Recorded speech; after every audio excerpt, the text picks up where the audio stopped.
Hey guys, welcome back. मेरा नाम प्रशांत भारद्वाज। आज हम पढ़ रहे हैं अपने क्लास 12 का फर्स्ट चैप्टर सॉलिड स्टेट। सो चलो स्टार्ट करते हैं अपना सॉलिड स्टेट्स। गाइस, आप सब ने अपनी 9th-10th क्लास में पढ़ा हुआ है सॉलिड्स के बारे में कि सॉलिड्स क्या होते हैं, है ना। आप सबको पता है कि सॉलिड्स के बीच की फोर्स ऑफ अट्रैक्शन बहुत ज़्यादा हाई होती है।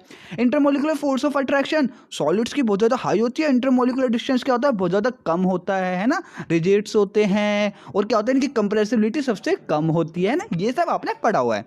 अच्छा, तो हमें पढ़ना यही है। सबसे फर्स्ट मैं आपको ये पढ़ाऊंगा। अब आपको क्या, अबे क्या पढ़ा रहे हो, ये तो हमने पढ़ा हुआ है, बट आपको थोड़ा डीपली में पढ़ना है।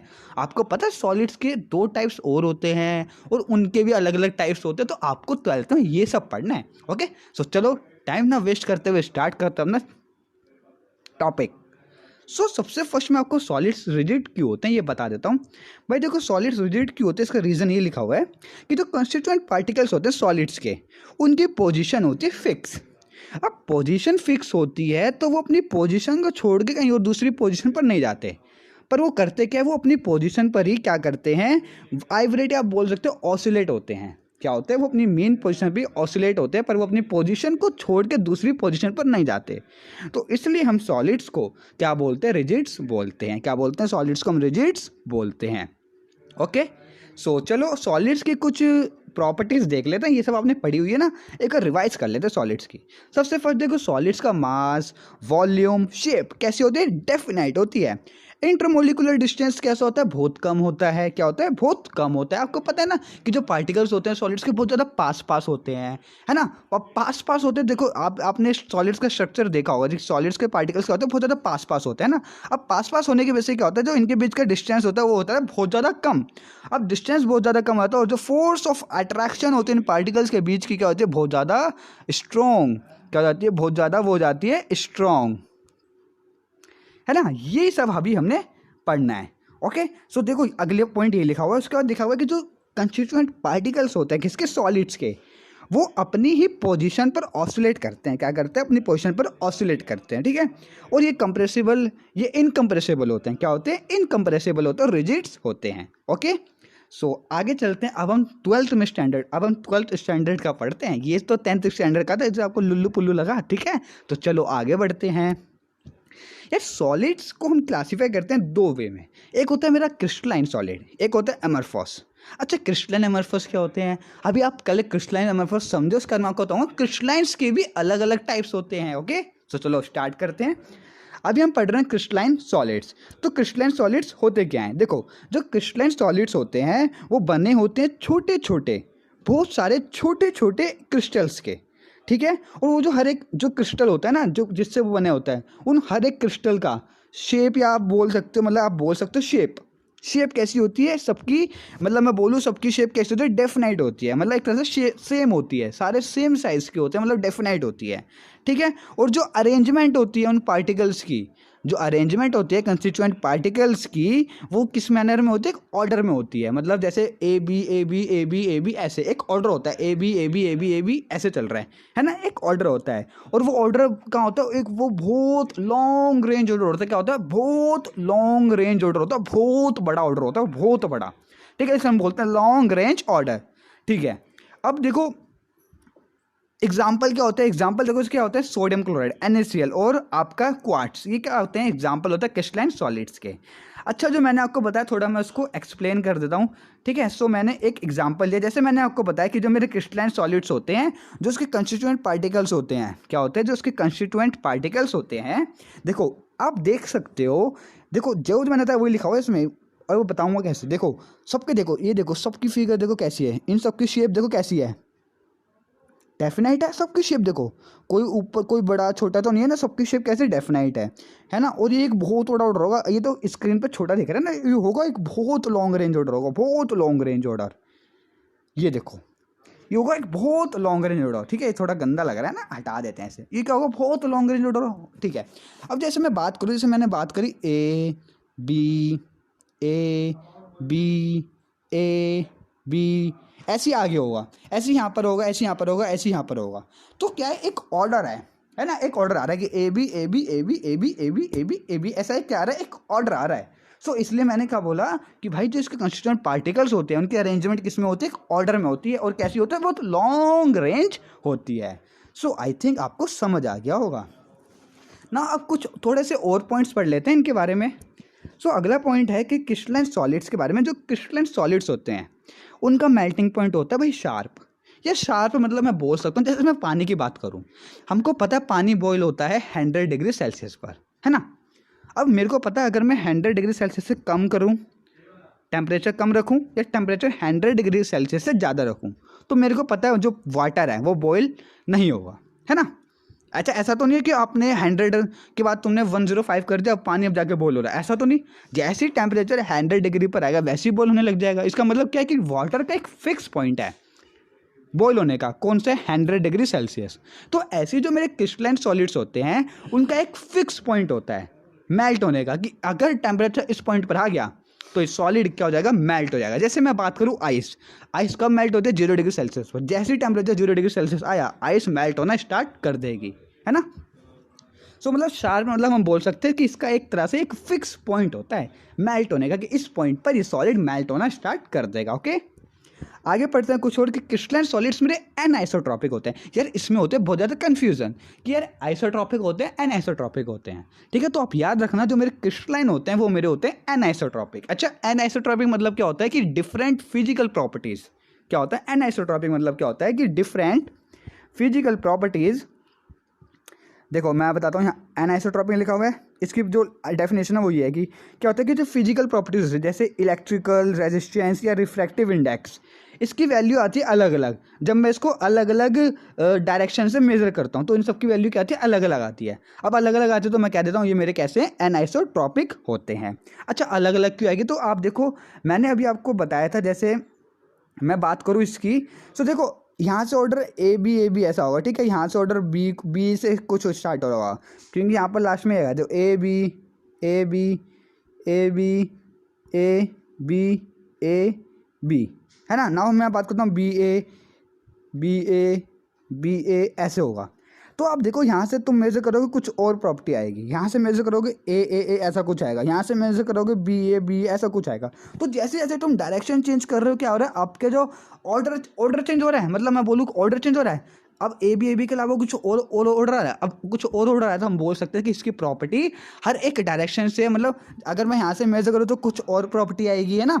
यहाँ से मेजर करूँ कुछ और प्रॉपर्टी आएगी, यहाँ से मेजर करूँ कुछ और प्रॉपर्टी आएगी। तो जैसे जैसे मैं डायरेक्शन चेंज कर रहा हूँ तो जो मेरी प्रॉपर्टी है वो क्या हो रही है, चेंज हो रही है। क्या हो रही है, मेरी जो प्रॉपर्टी है वो हो रही है चेंज। सो इसलिए हम जो मेरे क्रिस्टलाइन सॉलिड्स होते हैं इनको मैं क्या कहता हूँ, इनको मैं बोलता हूँ एनआइसोट्रॉपिक। क्या बोलता हूँ, एनआइसोट्रॉपिक। ओके, सो आई थिंक आपको समझ आ गया होगा अच्छे से।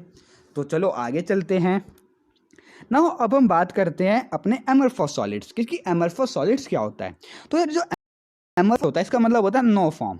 क्या होता है, नो फॉर्म। तो हम बताते हैं एमरफस जो होता है बना होता है पार्टिकल से जिनकी शेप कैसी होती है, इरेगुलर होती है। क्या होती है, इरेगुलर होती है। और जो अरेंजमेंट होते हैं कंस्टिट्यूएंट पार्टिकल्स की वो एक शॉर्ट रेंज ऑर्डर तक होती है। जैसे क्रिस्टलाइन में क्या होती है, लॉन्ग रेंज ऑर्डर होती है। बट जो मेरे एमरफस होते हैं इसके अंदर जो कंस्टिट्यूएंट पार्टिकल्स की शेप, मतलब मैं बोल सकूँ जो एक तरह से पैटर्न बोलूँ कैसा होता है, शॉर्ट रेंज ऑर्डर होता है। इन सच अरेंजमेंट जो regular and periodically repeating pattern is observe, मतलब क्या होता है कि एक पैटर्न वो हमें दिखता है सिर्फ छोटी शॉर्ट रेंज तक, बहुत कम डिस्टेंस तक हमें एक पैटर्न दिखता है। उसके बाद क्या होता है, वो पैटर्न गायब हो जाता है। गायब हो जाने का मतलब कि जैसे ए बी दिख रहा है, अब कुछ टाइम के लिए ए बी दिखेगा, बट कुछ टाइम के बाद वो कुछ अलग दिखेगा। फिर कुछ देर मतलब कुछ और, मतलब जैसे कुछ और डिस्टेंस के बाद दोबारा वो पैटर्न दिखने लग जाएगा। तो क्या होता है कि इसमें क्या होता है कि जो मेरे को पैटर्न दिखता है वो कुछ छोटे टाइम के लिए दिखता है। मैं बोल सकता हूँ शॉर्ट रेंज के लिए दिखता है, छोटा टाइम नहीं, आप बोल सकते हो शॉर्ट डिस्टेंस तक के लिए हमें वो पैटर्न दिखता है, ठीक है। सो इसके एग्जाम्पल जो होता है आपका क्वार्ट्स और ग्लास। क्या होता है, क्वार्ट्स ग्लास। ओके, अभी हम ग्लास के बारे में पढ़ेंगे। ग्लास के बारे में तो अलग ही वो लेवल चल रहा है ग्लास का, है ना। सो चलो बढ़ते हैं आगे। जो मेरा एमरफस सॉलिड होता है इसका जो मेल्टिंग पॉइंट होता है वो होता है over a range of temperature. मतलब हम बोल सकते हैं इसका जो मेल्टिंग पॉइंट होता है वो होता है ब्रोड। क्या होता है इसका मेल्टिंग पॉइंट? ब्रोड। अच्छा, ब्रोड मतलब इसका एक रेंज होती है कि ये कोई जैसे कोई सब्सटेंस है, इस सब्सटेंस की रेंज है कि 100 से लेकर 105 डिग्री सेल्सियस के बीच में क्या होने लग जाएगा, ये मेल्ट होने लग जाएगा। मैं बोलूँ क्या होने लग जाएगा? मेल्ट होने लग जाएगा। तो मतलब एक रेंज आ गई ना कि 100 से 200 के बीच में, है ना। फिक्स नहीं है, कोई पॉइंट फिक्स नहीं है भाई, इतने से इतने रेंज के बीच में बॉयल होना स्टार्ट कर देगा, ठीक है। सो मतलब इसमें क्या होता है कि एक रेंज आ जाती है टेम्परेचर की किस किस टाइप की मेल्ट होने की। तो हम इसको ब्रोड भी बोल सकते हैं कि इसका जो मेल्टिंग पॉइंट होता है वो क्या होता है? ब्रोड, ठीक है। अब जो मेरे एन आइसोट्रॉपिक होता है ना, ये होता है मेरा मतलब सॉरी, एन आइसोट्रॉपिक नहीं, एमरफॉस। तो मेरा एमरफॉस सॉलिड होता है, ये होता है मेरा आइसोट्रॉपिक। क्या होता है? आइसोट्रॉपिक। आइसोट्रॉपिक मतलब कि इसकी फिजिकल प्रॉपर्टीज सेम होगी हर एक डायरेक्शन में। अच्छा, ऐसा क्यों है? क्योंकि जो इसके कंस्टिट्यूएंट पार्टिकल्स है उनकी शेप कैसी है? इर्रेगुलर है। इर्रेगुलर, दूसरी बात जो इसमें ऑर्डर है वो कैसा है? इर्रेगुलर ऑर्डर है, ठीक है। शॉर्ट रेंज तक दिखता है। इसकी वजह से क्या होता है कि इसकी जो फिजिकल प्रॉपर्टीज होती हैं हर एक डायरेक्शन से सेम हमें मिलती हैं। ओके, तो इसलिए हम क्या बोलते हैं? एमरफॉस सॉलिड्स को क्या कहते हैं? आइसोट्रॉपिक बोलते हैं। ये सब उसी के बारे में लिखा हुआ है। ओके, ना देखो ये होता है स्ट्रक्चर आइसोट्रॉपिक का। देखो आप खुद देख सकते हो इसके सब में, देखो कैसे कैसे अलग अलग है ना। किसी किसी की शेप कुछ हो रहा है, कोई कहीं चले आ रहा है, कोई कहीं बन रहा है ना। सो आप खुद देख सकते हो कि क्रिस्टलाइन का कितना अच्छा सा स्ट्रक्चर दिख रहा था और एमरफॉस का कितना गंदा सा दिख रहा है ना। तो चलो, आई थिंक समझ आ गया होगा क्रिस्टलाइन और एमरफॉस के बारे में। ओके ना, अब हम एक इसके डिफरेंस अच्छे से पढ़ लेते हैं, उसको आप और अच्छे से क्लियर कर लोगे। देखो सबसे फर्स्ट डिफरेंस भाई, जो मेरे क्रिस्टलाइन होते हैं इसकी शेप कैसी होती है भाई? डेफिनाइट होती है, बट एमरफॉस की शेप डेफिनाइट नहीं होती। सेकंड, जो क्रिस्टलाइन सॉलिड्स होते हैं उसकी जो अरेंजमेंट होती है कंस्टिट्यूएंट पार्टिकल्स की, वो एक ऑर्डर में होती है। किस में होती है? ऑर्डर में होती है और डेफिनाइट होती है। बट मैं बात करूँ एमरफॉस सॉलिड्स की, ना तो इसकी जो अरेंजमेंट जो होती है ना मॉलिक्यूल्स की, या मैं बोल सकूँ पार्टिकल्स की, वो एक अनऑर्डर मैनर होता है। क्या होता है इसका मतलब? कोई ऑर्डर नहीं होता, नॉट हैविंग ऑर्डर अरेंजमेंट। आप लिख सकते हैं, आप यहाँ पे नो भी लिख सकते हो, no definite and order arrangement of atoms, ions और मॉलिक्यूल्स, ठीक है ना। क्रिस्टलाइन सॉलिड्स का मैंने बताया था कैसा ऑर्डर होता है? लॉन्ग रेंज होता है। वो इसका क्या होता है? शॉर्ट रेंज होता है। लॉन्ग रेंज होता है, ठीक है। क्रिस्टलाइन सॉलिड्स का मेल्टिंग पॉइंट होता है तो शार्प होता है, मतलब फिक्स होता है। इसका मेल्टिंग पॉइंट फिक्स नहीं होता, मतलब ब्रॉड होता है, ठीक है।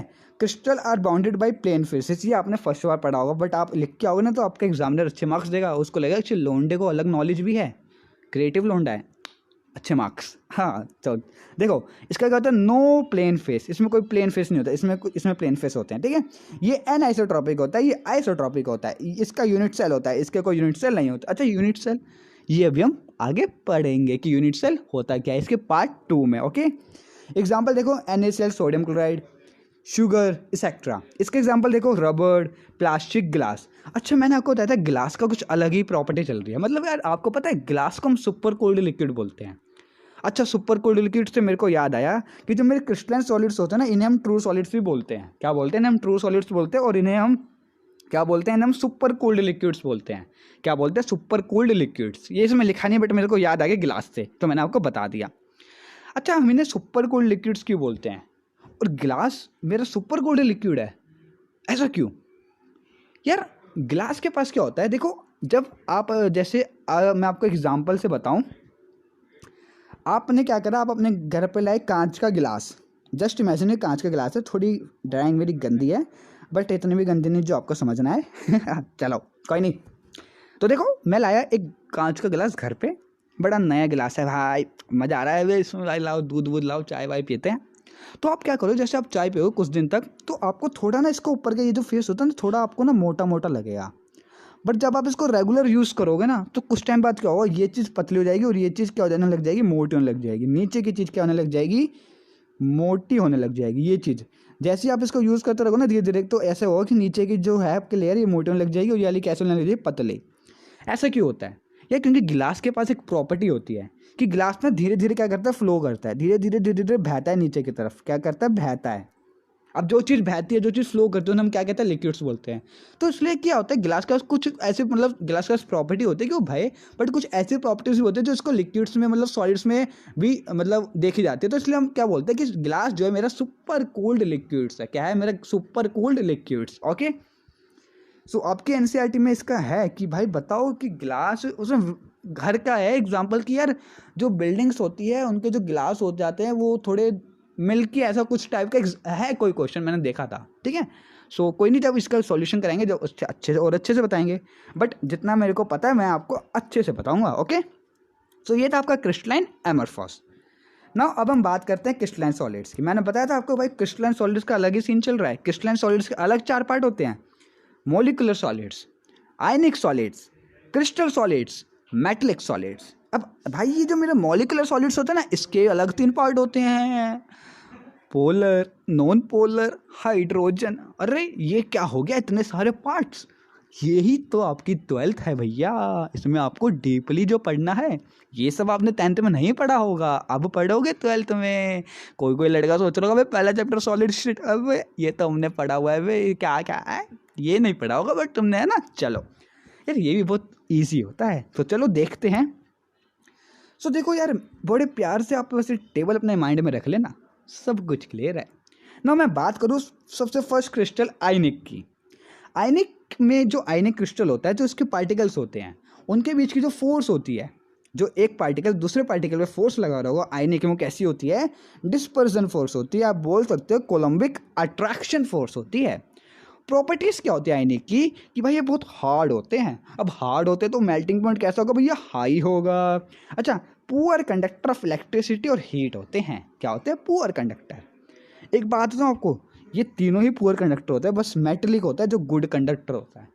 तो ये थोड़ा सा ना ट्रिक है कि आपको एग्जाम में आ जाना कि बताओ ऐसा कौन सा सॉलिड है जो good conductor of heat electricity होता है, डायरेक्ट लिख दो मेटलिक, ओके। तो इसके एग्जाम्पल देख लेते हैं। एग्जाम्पल देखो, KCl, CaCl2 है ना, MgO, Al2O3, किसके एग्जाम्पल्स हैं, किसके, आयनिक क्रिस्टल के। ना अब हम बात करता हूँ मोलिकुलर क्रिस्टल की। तो मोलिकुलर क्रिस्टल्स के जो मतलब जो मोलिकुलर क्रिस्टल होता है ना, जो उसके पार्टिकल्स होते हैं उनके जो बीच की फोर्स लग रही होती है, कैसी लग रही होती है, डिस्पर्जन होती है, डाइपोल भी बोल सकते हैं, और हाइड्रोजन H2 बॉन्ड भी होता है। कैसा होता है, हाइड्रोजन बॉन्ड भी उसमें आ जाता है। सो प्रॉपर्टीज़ क्या होती है भाई, वो बहुत सॉफ्ट होते हैं, नरम नरम है ना। मेल्टिंग पॉइंट कैसा होता है भैया, लो होता है। सॉफ्ट होता है तो मेल्टिंग पॉइंट लो होगा। ये भी क्या होता है, पुअर कंडक्टर होते हैं। एग्जाम्पल देखो, तुम्हारा पानी देख लो, पानी देखो कितना सॉफ्ट होता है ना। और CH2 C6H12O6, यार ये तो आप सबको पता होगा कि C6H12O6 होता क्या है। अगर आपको पता है तो आप इसमें कमेंट करके बता दीजिए, ओके। नीचे कमेंट बॉक्स में कमेंट करके मेरे को बताना जरूर कि C6H12O6 होता है क्या, अगर आपको पता है तो, ओके ना। उसके बाद हम पढ़ते हैं कोवलेंट क्रिस्टल। यार कोवलेंट क्रिस्टल में जो इंटरमोलिकुलर फोर्स होते हैं, इंटरमोलिकुलर फोर्स मतलब उस कोवलेंट क्रिस्टल है ना, जो कोवलेंट क्रिस्टल के जो पार्टिकल्स हैं उनके बीच की जो फोर्स है, कैसी होती है, कोवलेंट बॉन्ड। मतलब कैसी फोर्स है, वो दोनों एक दूसरे को बॉन्ड करके रखते हैं, मैं बोल सकता हूँ एक दूसरे को पकड़ के रखते हैं कोवलेंट बॉन्ड से, ठीक है। अब आपको पता है कोवलेंट बॉन्ड कैसा होता है, हार्ड होता है, क्योंकि हमने क्लास 10th में पढ़ा हुआ है चैप्टर 4 में डायमंड के बारे में। डायमंड में कौन सा बॉन्ड होता है, कोवलेंट तो होता है, और वो बहुत ज़्यादा हाई होता है, हार्ड होता है। तो उसके ऐसे क्या होता है, मेल्टिंग पॉइंट क्या होता है भाई उसका, हाई हो जाता है। ये भी क्या होता है, पुअर कंडक्टर होता है। एग्जांपल देखो डायमंड, ओके। नाउ मैं बताता हूँ मेटलिक के बारे में। लास्ट है मेटलिक। मेटलिक के जो पार्टिकल्स होते हैं उनके बीच का जो बॉन्ड होता है कैसा होता है, मेटलिक बॉन्ड होता है। प्रॉपर्टीज देखते हैं, बहुत ज़्यादा हाई होता है बॉन्ड, हाई मेल्टिंग पॉइंट होता है, good conductor of electricity and heat, ठीक है। ये गुड कंडक्टर होते हैं। एग्जाम्पल सोडियम, निकल, iron, aluminium, copper, okay. So guys ये था आपका पूरा सॉलिड्स के बारे में थोड़ा सा एक छोटा सा लेक्चर मेरा। नाउ अब मैं इसके आगे लेक्चर में आपको यूनिट सेल, FCC, आपने पढ़ा होगा body centre cell, face centre, ये सब क्या होते हैं, बहुत बड़े बड़े, अजीब से कन्फ्यूजन हो जाती है, बट नहीं होएगी। मैं आपको बहुत अच्छे तरीके से, प्यारे से तरीके से बताने वाला हूँ। सो अगर आपको मेरा लेक्चर अच्छा लगा हो तो भैया चैनल को कर दो सब्सक्राइब, और कर दो अपने दोस्तों को इन्फॉर्म कि यहाँ पर आ गए एक अच्छे मज़ेदार टीचर केमिस्ट्री के, जो आपको पढ़ाएंगे केमिस्ट्री। ओके गाइज, नाउ मिलते हैं इसके अगले लेक्चर में। Good bye.